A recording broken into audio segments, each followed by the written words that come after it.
All right, we are live now. Welcome everyone to the AMN show. We're so glad to have you today. You should be able to see us on YouTube, Facebook, and I am searching Instagram. We should be on there at this point. Uh, all right, let's see.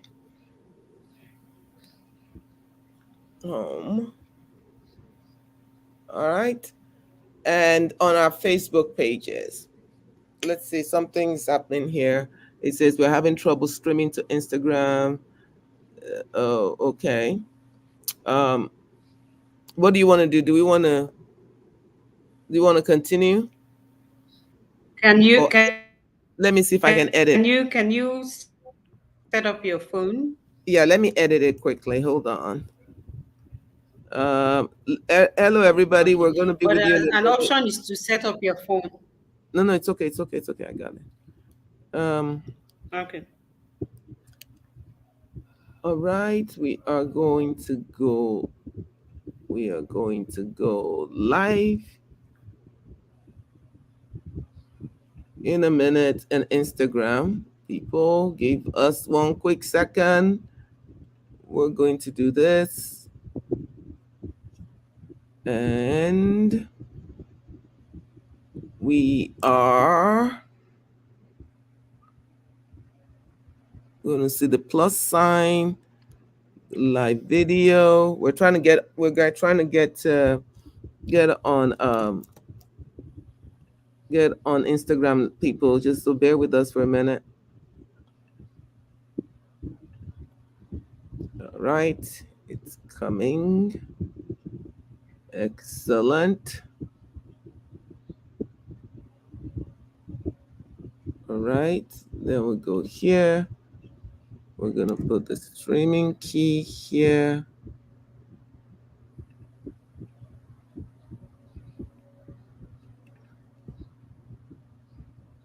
All right, people, we are coming.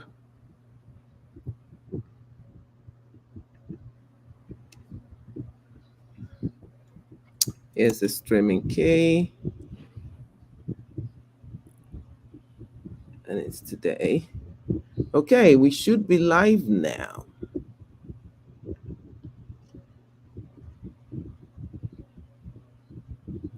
Okay, it's connecting. Give us a quick second and we should be all right. Hey, we're live on Instagram. Hello everyone. Hello everyone.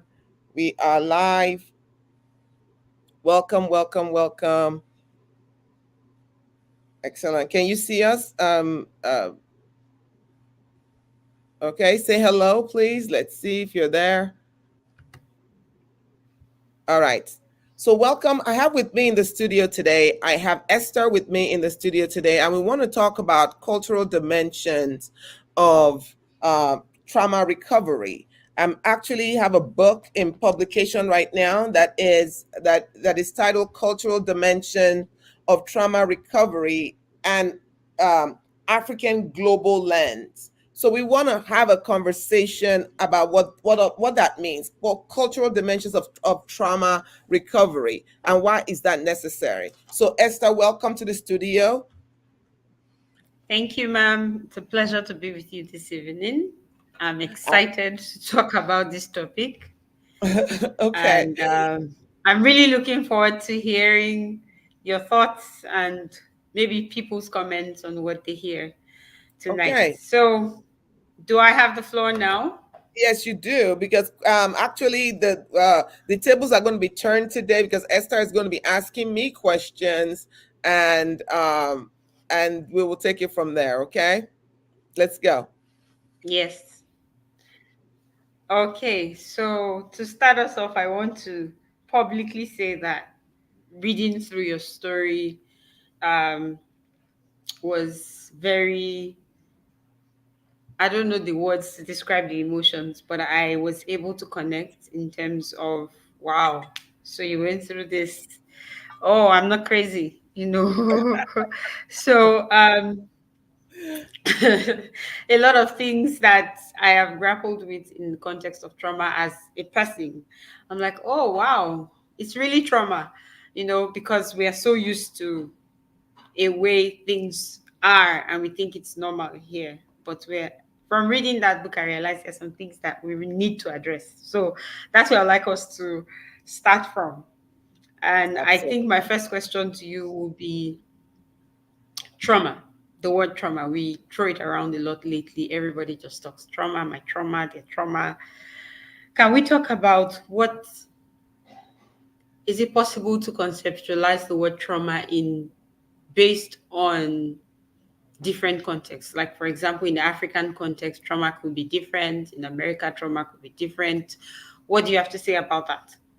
Absolutely. That is the whole point of writing the book, The Cultural Dimensions of Trauma Recovery. What I was trying to do was add to the body of knowledge that we can't just use one size fit all using an African using a Mm, Western context and westernized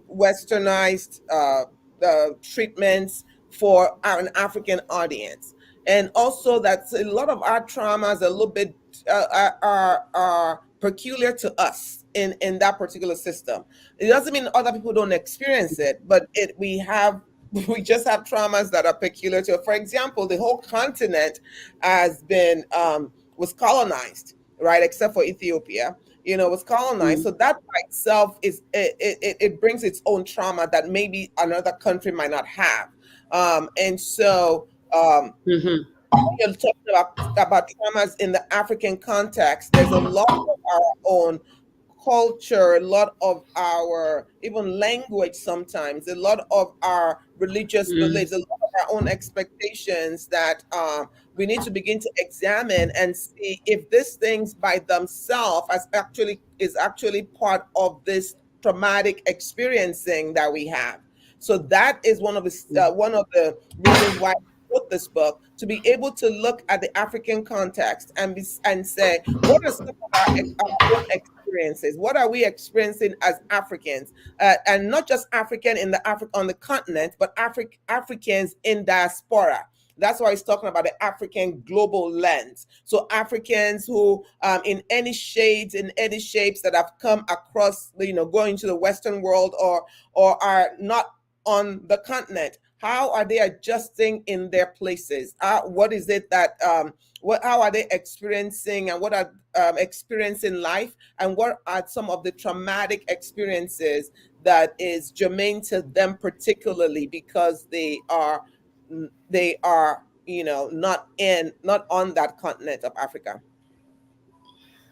If that makes sense. yes, yes, it does. It does. So that takes me to my next question to you. I have read it, but I'm sure our viewers do not have access to the book. So I'm saying this so that they can anticipate reading the book. Okay. So what for you were some experiences you had while here, as an African living in Africa, that you think, oh, this doesn't happen anywhere else. It's only in Africa. Well, we can't really say this doesn't happen anywhere else, but I can only speak from my own experience, right? And that is my Mm, preface in the book. I was very I was very personal in my preface on the book. By the way, the book should come out by the end of the year. I was very personal in that book, and I talked about my own experiences. I talked about living with sometimes there will be so many people in the house, living with people who all kinds of sexual assault, all kinds of sexual assault was happening, and you couldn't share any of this with anyone. You couldn't share it with anybody. Then I also then lost my mom when I was 12 years old. The youngest was 2.5 weeks old, and so that was its own trauma with us. And my sisters were actually told when my mother died that my mother traveled. I had twin sisters. They were told that my mom actually traveled, and nobody remembered to tell them that she was actually dead. So you can imagine growing up that your mother left you and went, somewhere and just abandoned you. Mm. You can imagine growing up in that way. And there are all kinds of traumas, and when that happens, you don't get the nurture that you're supposed to get. There's so many things that colludes together. You're trying to keep sanity in a place where somebody's pulling your breast, touching your butt, all kinds of things. It's almost like you are trying to navigate a war zone, and there's never like a safe place for you. So I share some of those experiences in the book. I shared my growing up. It was not as it wasn't as safe as most people think. Mm. Thank you for sharing that. As a follow up to that, I was just thinking, for example, you shared about your mom passing and them telling your sisters that your mom had traveled. Do you think that there are some cultural practices that in itself um, could be traumatic to people, or it is the application of those cultural practices in some cases that can Yeah. actually traumatize people? In the book we talked about, in one of those chapters, when I actually looked at the specific traumas that we experience in Ireland diaspora on the continent. A big part of it was secrecy, just secrets. Nobody really wants to say what is happening. Nobody really wants to say what's happening. Or I grew up in a time where you wanted to protect the child, but you don't tell them what is happening because an adult is an adult issue. So children are not seen as whole human beings, and so you don't tell them much. But the problem with that is children will make things up in their mind. They'll fill in the gaps that you're not telling them. So it is better to explain it in a way that the child can understand it than not to say anything at all. And I see a lot of parents who do this, where they're like, oh, the child doesn't know that we're having issues, or the child doesn't know that something is happening in with myself and my spouse, and so we're not going to say anything. But they know. We had a client where the parents were going through a lot. And at the time when the parents were going through a lot, they were saying, oh, the children don't know anything.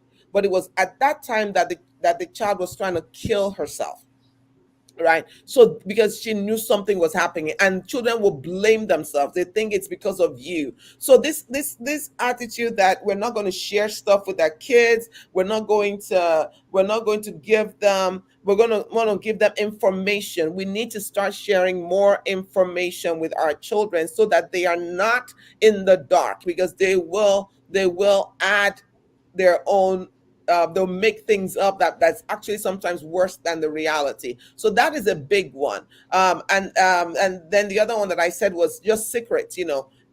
Don't tell anybody. Don't tell anybody. I've seen people who have been abused, they have been raped, sexually assaulted, and they would say, "Oh, you can't say anything," almost as if it's your fault. Almost as if it's your fault. You Mm. can't say anything, so that person doesn't get in trouble, especially if it's somebody that is known, that person doesn't get in trouble. You can't, no. Enough is enough. We cannot keep doing this to our children. Our children didn't ask to be born. And so when we birth them and we bring them here, part of the responsibility is to protect them.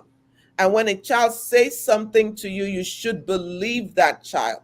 Always pivot to the place of believing, and not disbelief. Mm. Thank you.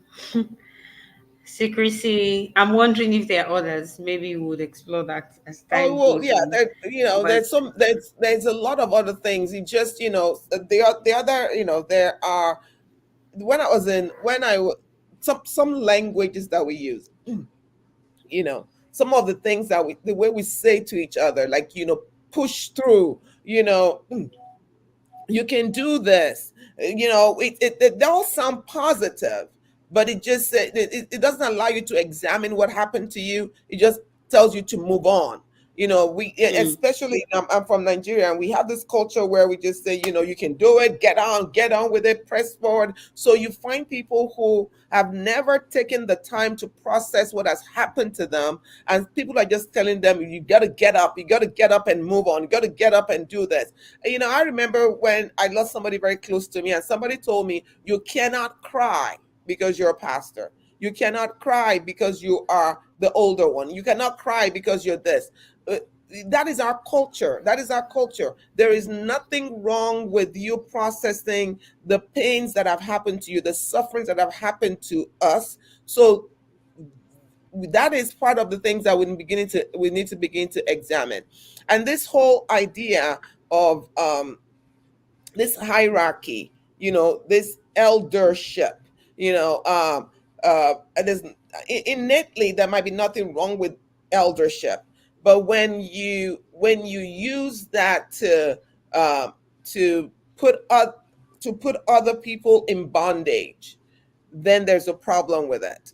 All right. And so no matter how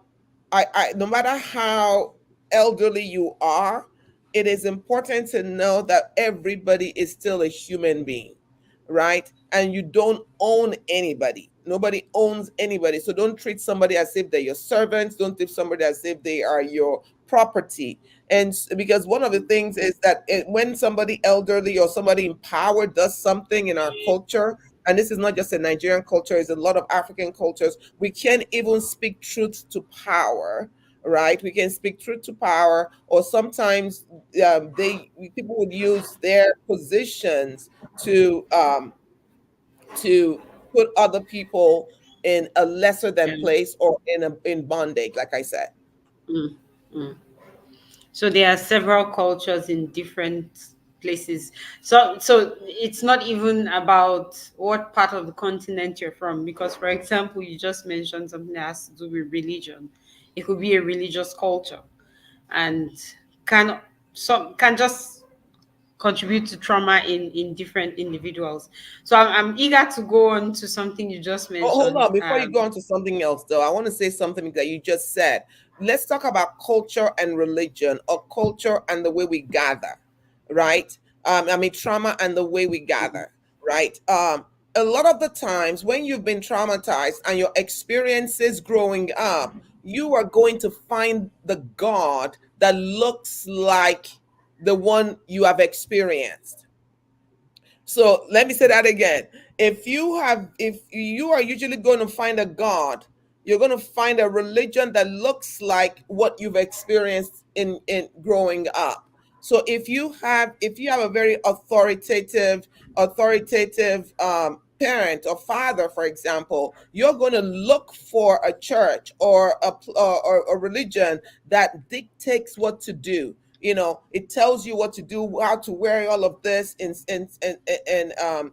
life. Other times where you are, if you're going through traumas, it even impacts the way we hear, what we see. It impacts the way we pray. It impacts everything.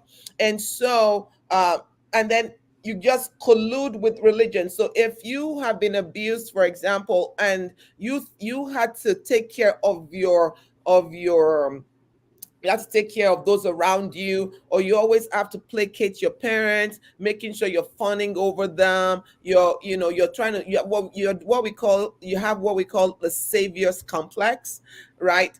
If that is you, then what happens is, if you're going to find a religion that says, do good to everyone, if they ask you for your shirt, you give them everything you're wearing, and that colludes with your trauma. And so now you don't have time for yourself because you're giving and you're helping everybody around you.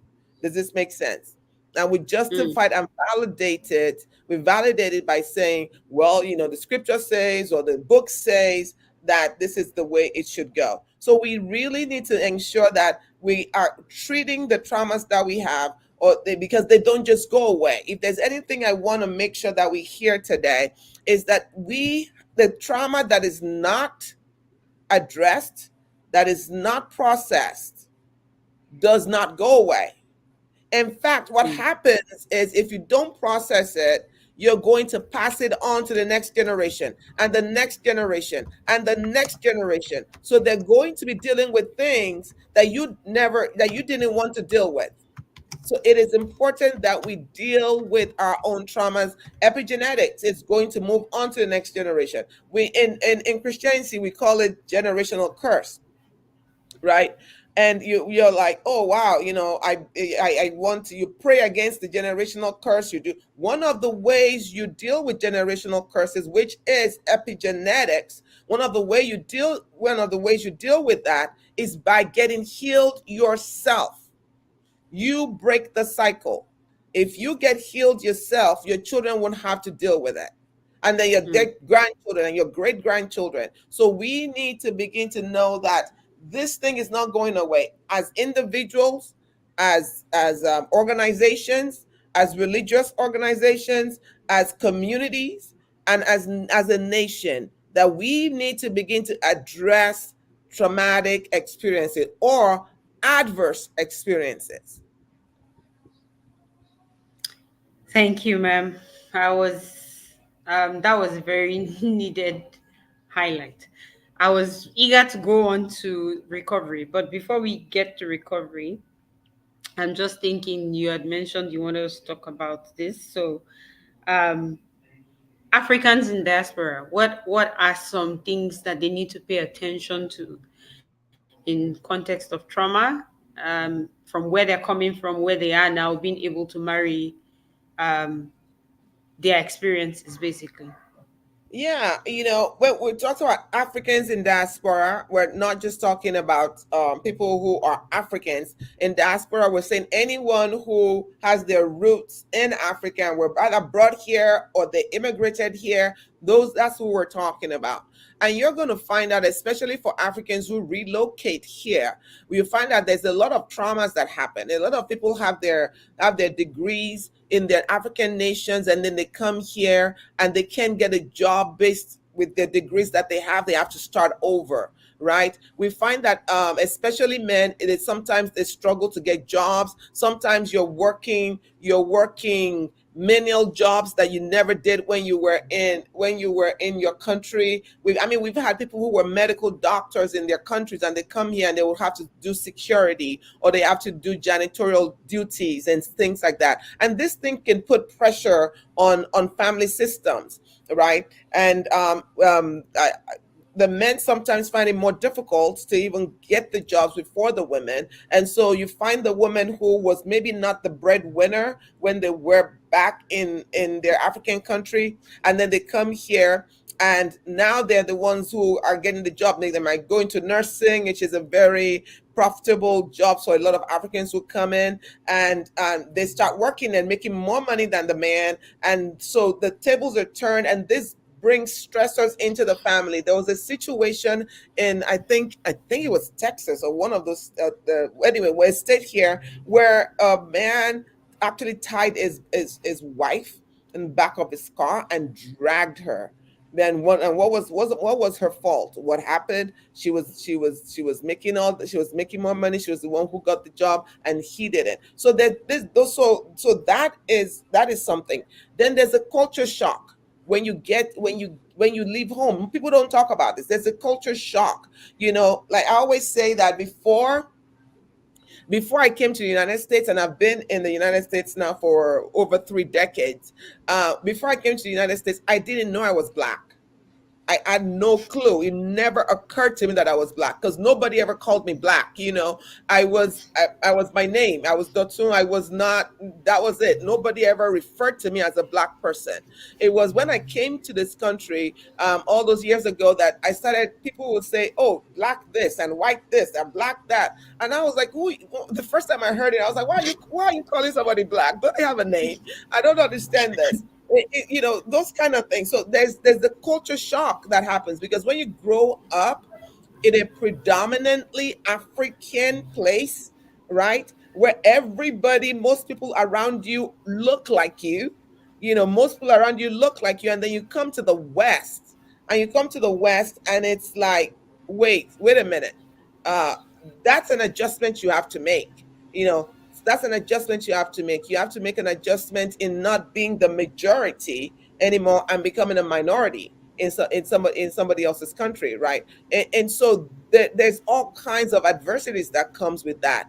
So in my book, I list a plethora of them on in the book, but these are the ones I really want us to highlight here because we only have 5 minutes left. Okay. I really wanted us to. Can you mention maybe one or two more Okay, before we, all right. because we are going into. That's great. I remember when I first arrived, one of the things is you also have to understand the system. You have to be able to understand the system and how the systems work, right? And this whole idea of isms like racism, most Africans on the continent don't understand that. They don't get it because they're just like, just work hard and you'll be fine, everything. But once you get acclimated in the West, once you get acclimated, then you will understand what that looks like, because then you'll see that it doesn't matter how much money you have, it doesn't matter how many degrees you have, you're still treated in a particular way, especially when you come in contact with institutions. And so that can be a big shock for people who come in here, especially when Africans come to. I can talk about the United States. When Africans come to the United States, for example, and with children, so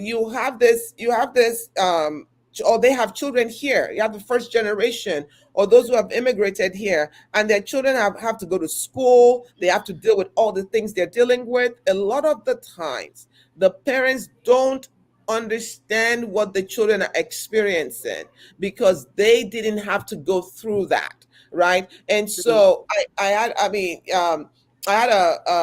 a parent who was sending their 7-year-olds or 6 or 7-year-old child to school, and they will pack them eba and amala and all of those kind of foods. That's just setting the child up for to be teased and all kinds of dragging. things. You know what I mean? Because that's what happens. And they'll say things like, just pray about it, just pray about it, or just go. And do they have two heads? Do they have two heads? You say those things like, do they have two heads? No, no, no, no, parents. You have to see through the eyes, through the lens of those children who are experiencing things that you never had to deal with, that you Mm, never had to deal with. You need to mm, you need to make sure we begin to see through their eyes, because if not, they'll stop talking to you, and then they will start making decisions themselves. And that's how mm, people can say, oh wow, I didn't know that my child was doing that, oh, I didn't know my child was doing that, and you're surprised because they've cut you off. They've mm. cut you off.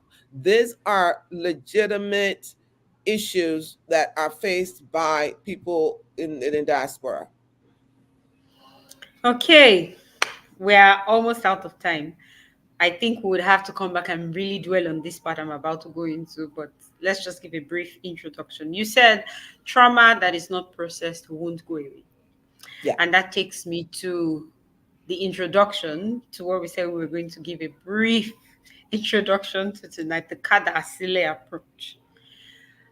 What do you have to say about that in terms of trauma recovery? I don't know if it also has to do with context, or let's hear it. All right, KÁDÀÁSÍLÈ so approach. I came up with this module based on a Yoruba phrase. It's "Kádàásílẹ̀ káwá Okay. I just learned how to say it properly. "Kádàásílẹ̀ káwá." And so the "Kádàásílẹ̀ káwá" approach is, when I first heard it, a friend of mine came to visit, and we were having this conversation, and he said, "Oh, the "Kádàásílẹ̀ káwá." I was like, wait, what? Explain that." He said, well, that means that, when things is getting very complicated, when things are getting very complicated, you're going to, kind of drop everything, right? And then you are going to select what is necessary for you to move on. And I thought that is an apt title for the African model trauma recovery model that I'm working on.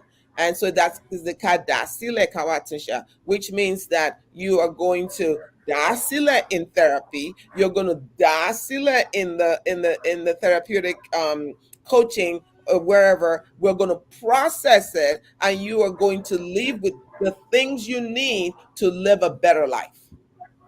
But we're going to have a whole show on that once when we're ready. Okay. So what are some key things that goes on? Just highlighting them because we're out of time. That Well, goes on in this Kadasile. method of, yes, yes, Okay. In approach. the Kadasile Kawatisha method approach, it is an African African focused approach. So we are taking the things that have worked on the continent already. We're going to take all the techniques that have worked. We're going to merge it with some of the Western techniques and approaches, and we are going to use that to heal ourselves. That is what it's about. So it's a combination. Okay. Okay. So for those of us watching and listening, I'm sure that we've gleaned one or two So let me make sure things. we And don't I have any urge questions. you, oh no, okay. All right. As you're checking that, I want to encourage us or urge you to look forward to the next time we'll be talking more about Kadasile approach as we deal with trauma in Africa and wherever you are in the world. I'm sure this has been helpful to someone or people who are watching us. All Do we right. have any questions? At least from There are no here, I don't questions, see they're any just questions. statements. Just No, comments. they're just statements. Yeah, that Okay. are just comments on there. Thank you Okay. so So much, we Em. want to thank you all for joining in. Any final words from Dr. Marino? Well, watch out for the book. It's coming out. The book is coming out. It's called The Cultural Dimensions of Trauma Recovery, an African Global Lens. It is going to it's adding to the body of knowledge. It is filling a gap in literature, a gap in practice that is no that we don't have right now. So I am so excited about it. I am hoping that this book will find its place in universities across the continent and across the globe. Thank you so much for coming here to talk to me today, Esther. Thank you too, ma'am. And thank All you, right. everyone. Thank you, everyone. Thank you for joining us. We will talk to you another time. Bye bye. Bye bye. All right, hold on. We have to end it first.